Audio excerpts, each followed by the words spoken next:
Itu Nah, aja. oke Pak Alvin, sebagai penumpang, kalau saya baca ini kan ada 2 penumpang yang selamat. Awak ya sebenarnya mereka ini ya, karena mereka Ya. posisinya ada di belakang. Apakah itu posisi paling aman, Pak? Jadi ketika nanti kita pesan tiket, kita pilih seatnya yang paling belakang aja.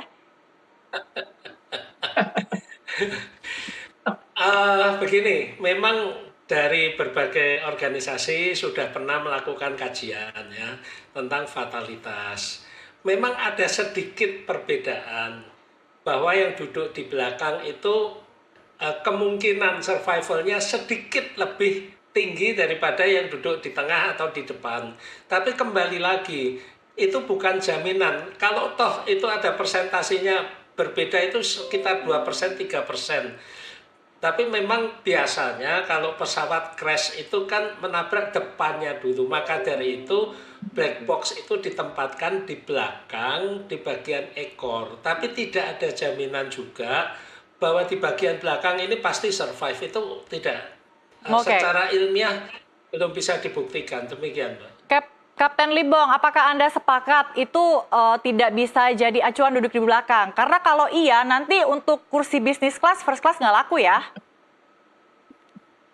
Kalau saya tergantung amal ibadah. Yang penting, Mbak, kekuatan kan kalau pesawat itu dia kalau crash itu pasti patah 3, Mbak. Jadi antara depan, tengah, sama belakang yang paling safe ya belakang.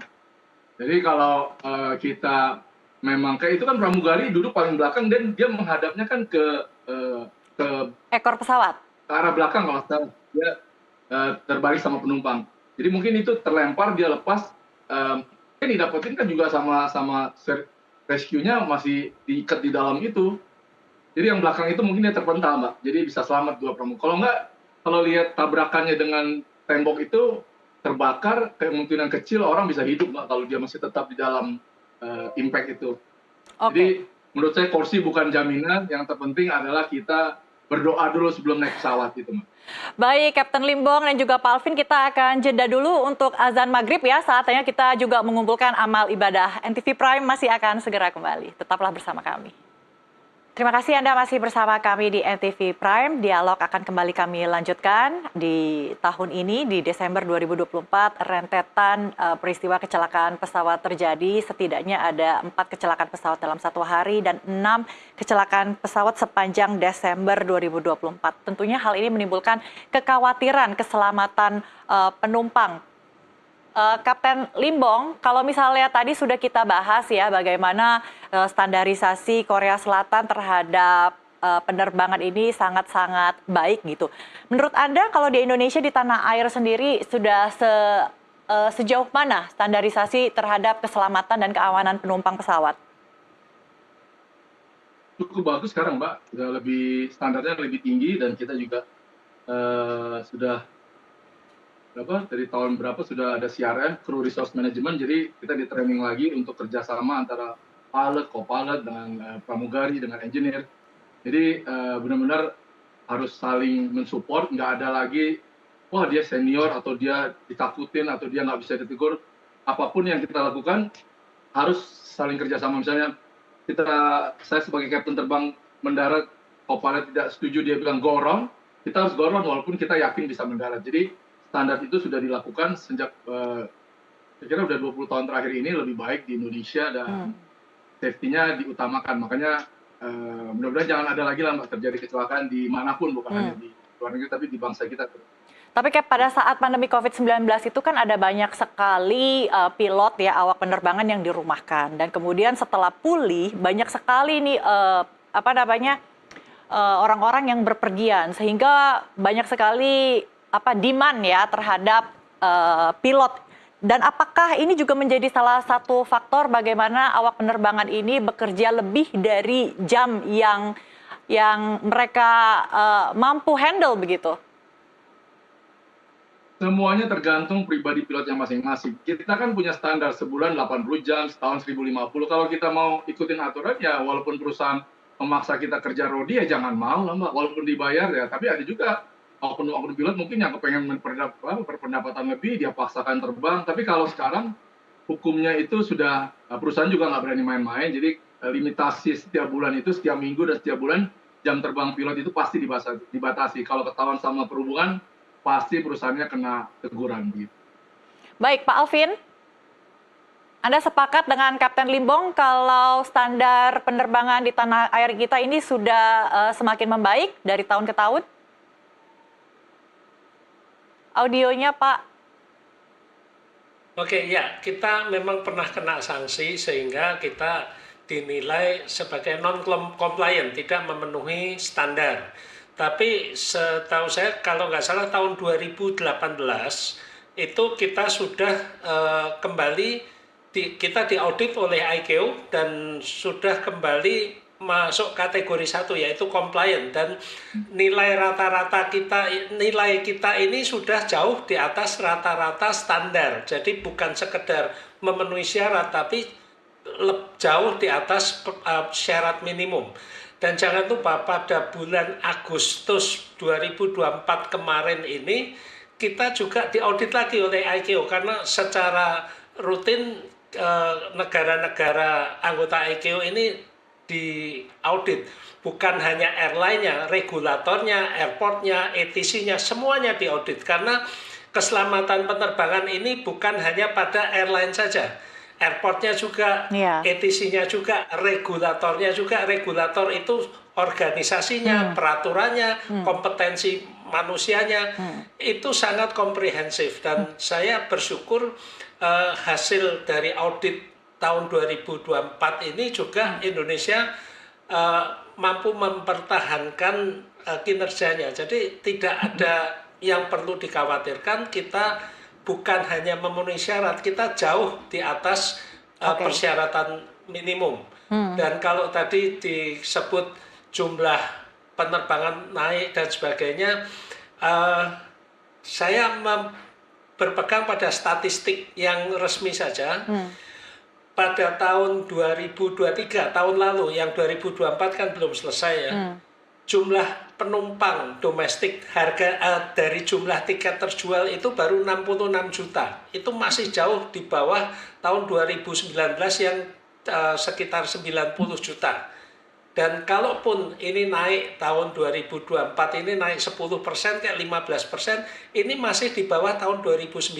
Jadi bagi maskapai-maskapai penerbangan ini juga merasa belum perlu menambah jumlah pesawatnya, jumlah frekuensinya, bahkan karena masih ada peraturan tarif batas atas yang sejak tahun 2019 ini belum direvisi. Maskapai kita ini bahkan menutup atau mengurangi frekuensi penerbangan di sejumlah rute karena dihitung-hitung nggak masuk hitungannya. Jadi tidak ada alasan untuk kemudian pilot ini overwork ya, bekerja melampaui jam kerja. Itu karena harga tiket pesawat domestik yang mahal kan Pak, sehingga frekuensi penerbangan domestik pun menurun. Tapi kalau misalnya yang untuk outbound itu kan mungkin saja banyak ataupun berkali-kali lipat, Pak. Justru sekarang airlines banyak mengurangi rute domestik karena tidak menguntungkan untuk melayani rute domestik. Kalau yang outbound? Lebih suka membuka rute ke luar negeri. Ya, rute domestik itu kalau dinilai mahal atau murah itu relatif. Tapi inilah ironi di Indonesia.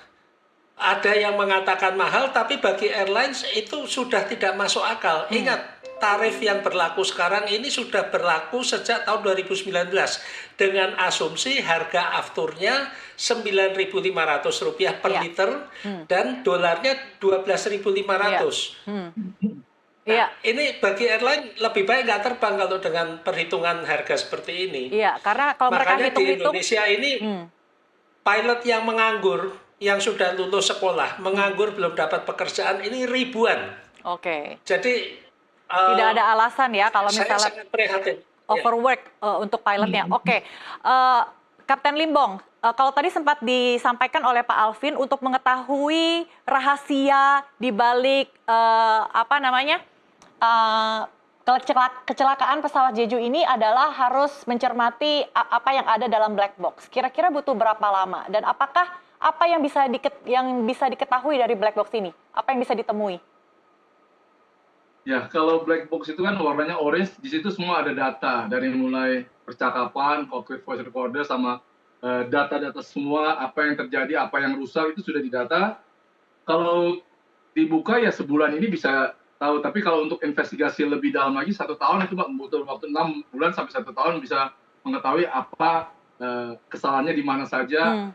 apa karena human atau karena pesawatnya atau karena hal-hal yang lain. Jadi nggak sesimpel itu Mbak untuk makanya sekarang kita nggak bisa memberitahu apa pastinya. Yang saya cuma sayangkan karena banyak sekarang orang jadi membuat takut orang naik pesawat terbang. Sebenarnya naik pesawat terbang itu aman. Yang terpenting adalah kita tahu bagaimana cara untuk kita mengatasinya. Kayak saya lihat kan banyak orang-orang oh karena itu kan membuat penumpang jadi tambah takut.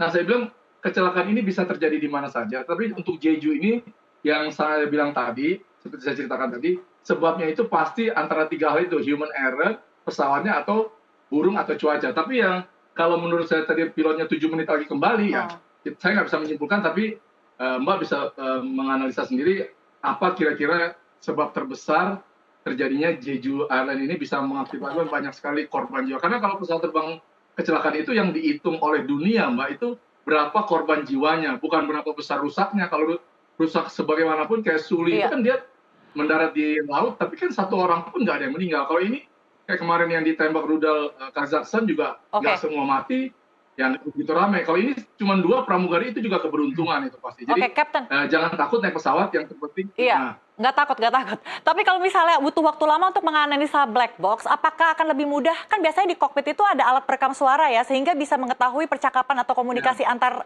pilot. Akankah lebih Betul, singkat? di cockpit voice recorder ada sih saya pernah 3 menit sekali ya riset ulang, itu bisa aja. Even ATC pun punya rekaman terakhir seperti apa. Pembicaraan mereka itu bisa dibuka, tapi kan menunggu otoritas dari Jeju Air-nya juga, dari Boeing-nya juga. Dan tunggulah beberapa minggu ini pasti sudah keluar, Mbak. Hmm. Suara-suara seperti waktu Adam Air, waktu JT610 kan, wah kemana-mana Oke. tersebar teriakan-teriakan seperti itu. Nanti kita tunggu aja, Mbak. Baik, terakhir, Captain, apa yang harus dilakukan penumpang ini jika berpergian dengan pesawat untuk meminimalisir dampak terburuk yang dihadapi? Apalagi jika ada turbulence. Karena ada rekan saya kalau berpergian sekeluarga ini pisah, Pak. Jadi satu keluarga anak gitu ikut satu pesawat, kemudian istrinya itu terbang besoknya.